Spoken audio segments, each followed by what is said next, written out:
Sweet. Okay. So then we're going to move to question 4. How can you be sure that Jesus existed? That's a really great question. I love that question. That one actually made me dig into some of my old textbooks because I was like, I know some of this stuff, but I haven't looked at it in a long time.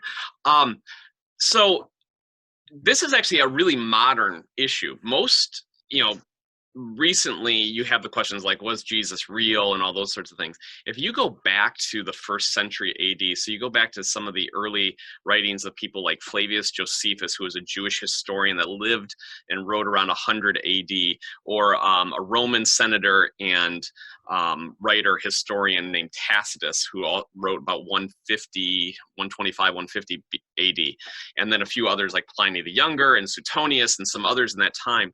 They take it for granted. I mean, there's no question that that Jesus actually existed as a person. They write about him as a follower, as a this. Some of them call him a magician because they don't understand miracles, but a great teacher, a rabbi. They mention how he was killed by the Roman consulate Pontius Pilate. And I mean, all this stuff is just assumed. This is what it was. They talk about how the burning of Rome by Nero was attributed to the Christians because they wanted to push down this message. And so you start looking at some of these outside sources, and even the Jewish rabbis at the time, their writings assume that there's no question that Jesus was there. They didn't like him. They didn't treat him well. They don't hold him up as a high standard, but it's just assumed that Jesus was in existence. And so it's actually a more modern thing where we start doubting and questioning, did he really walk? Was there a person named Jesus? Did these things happen? But if you go back to our earliest historical records, there's actually a fairly decent trail that shows us that, yes, there was a guy named Jesus. Yes, he had followers. He did some miraculous things, as we would call them, and he was killed by Pilate. And then his body disappeared. So there's all that in the historical record if you want to go digging and look at it. Yeah, no, and those are great names to start with, guys, to go digging. Again, remember, not everything you see on the internet is fact, but no, those are great starting points to go look. And I guess that's a really good point, is the fact that, this kind of idea of that questioning whether Jesus existed is more of a recent thing, because back then, there wasn't really a question. But I do like that you said also that they didn't question whether he existed. Now, the idea of whether he was actually God or not, again, was up to the individual, but the idea that he existed was not. Yeah, correct. So Jesus, the idea that there was a guy named Jesus and he did these things and this stuff happened to him, absolutely there's no doubt from the historical record. Now, whether we have faith in what he says he did and who he was, that's a whole different, and that's a religious thing. But the historical record's pretty clear. Awesome. Okay, sweet. My last question for you is, how do I start believing in God? So if I currently don't have faith, how can I start believing in God? This is where I would say maybe it's not the right question.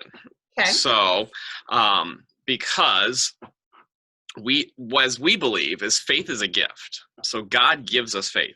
So as we learn and as we grow, faith is already working. So it's not the question of how do I start believing in God or how do I get faith? The question is how do you tap in, or how do you grasp that faith? Okay. Because you're already starting, if you're asking that question, faith is already working.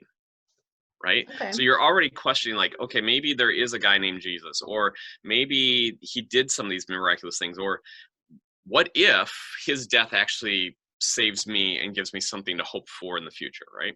So you're already asking the questions of faith. And so the question is, how do you grasp that? And the way you grasp that is you keep learning and you keep holding on to those things, and you bring more in. I remember one time I had someone come into my office and they started asking me these kind of questions like, I'm not sure I believe anymore. And, how do I how do I get back to my faith and those sorts of things? And I said to them, well, go say the Apostles' Creed. Now, the Apostles' Creed is a statement of our faith. So it's a 112 words, I believe, in the English. So it's a short thing that these are the things we believe.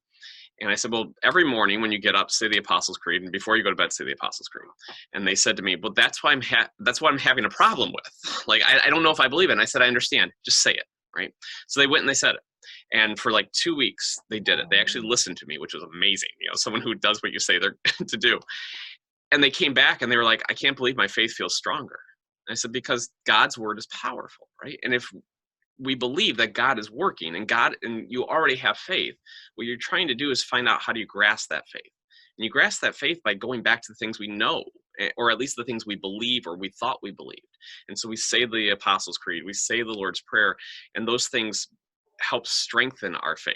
Because the more time we spend with God, the more time we spend digging into these things, the more God can speak to us and bring us a deeper level of faith and trust. So it's not that the question isn't like, do you believe in God or do you have faith? You do. But faith starts, we say, as like a little seed, a mustard seed, right? And you got to water it, and you got to take care of it, but eventually it grows and it becomes this huge plant where the birds can nest and all, that biblical imagery. So so that's why I'd say the question, maybe tweak it just a little bit. Okay. No, that's awesome. And it's, again, that idea of building a relationship. So you already have that starting relationship with God, but if you want to grow in your faith, it's spending time with him, either in prayer, in Bible study, or just like walking with him and growing your relationship that way. Mm-hmm. And remember, one of the things we have to remember is God can handle anything, right? So if we believe what God is, so he's bigger than the world, he's bigger than you and me, he sits outside of all this, he can handle anything you throw at him. So if you're struggling one day and you're really trying to wrestle with, a issue of belief or a concept, or maybe just like, why is this happening in the world, and you're angry with God or you're angry about it, throw it at him, because he can handle it. He wants to hear those things, because that's how he's going to be able to help work and grow your faith. If you keep it all to yourself and you never share it, how do you expect God to actually speak to it? So if you want that faith to grow, you got to throw at him the stuff that's in your mind and the things that you're worried about. No, that's an awesome point. There have been times in life where I'm just like, I'm mad at you. And the great thing is that he does not care. He's okay with us being mad at him, as Exactly. long as he wants us to believe in him, but he's okay if he's mad. He's that father. They're okay if they're mad.